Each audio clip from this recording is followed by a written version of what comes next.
Well, Paolo, you said you wanted a performance of dignity. Did you get that today? Yeah. For what we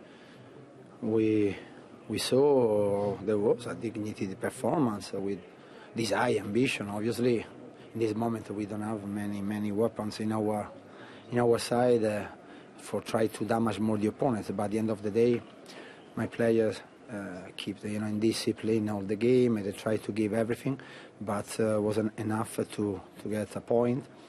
At the end, again, Bale made the difference. Obviously, even previously they should score a goal. They had a chance to score a goal, but in terms of discipline, desire, ambition, I saw what I want to see from my player. That is, in my opinion, the maximum that we should do today. So they did well. Obviously, I'm happy. You mentioned discipline there. Is it a bit of a problem, the red cards that have popped up in the last few games? Obviously, if you play against any side in the league, for most part of the game, now today was 16 minutes to go plus 4, so 20 minutes against Tottenham away from home is difficult to handle the pressure. They desperate and need to win this game. With their ability was difficult. You can't consider one man to the opponents. In the last few games we did very bad in terms of discipline. We have to change this because for improve you need to work hard mentally and physically during the week, otherwise it's difficult. Otherwise this is what can happen when you are tired, or maybe when you don't know what doing because you don't prepare yourself well. But it's not a David Vaughan case today, but in general. So that obviously we paid a price. Fortunately it wasn't very tough because it's obvious that we maintain the league, we know this, but in the future we have to change. In 7 games, 2 months, have you made your mind up about the futures of some of the players? No, of course, I have a clear picture in front of me. Now I'm going to sit at the table with the chairman, with Ellis, and we are going to see what's going on, because it's obvious that if we want to have a different future in terms of result positive, we have to bring not only good players but with a professional ethic, be a real professional. Otherwise it's difficult.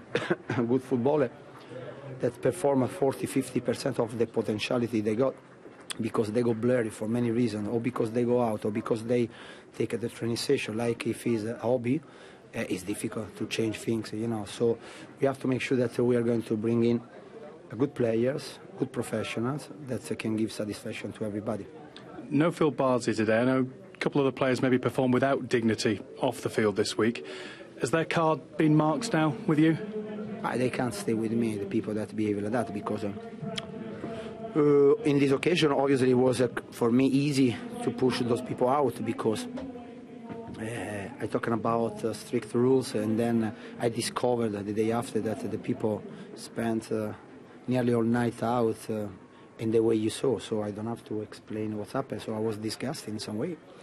Those people can't train with me. I know also that sometimes someone can make a mistake. I did that, not did that in the past. I made a mistake in the past, but not in this manner, obviously. Maybe in a different way. You can excuse sometimes because the excuse was Wigan lost the game. But this can be. If every time we win one game or we are happy, we are going to behave like that, it's ridiculous and pathetic. And also, if the people don't care about the reaction of the family, they don't care about this at 30 years of age, not 20 years of age, it's difficult to change the brain. So we have to be careful in the future. Now I don't want to talk about him because it's obvious we told everything we should, in this case. But in the future we have to be clear because otherwise it's difficult to deliver a different job that we saw this year. So suffering until the end of season.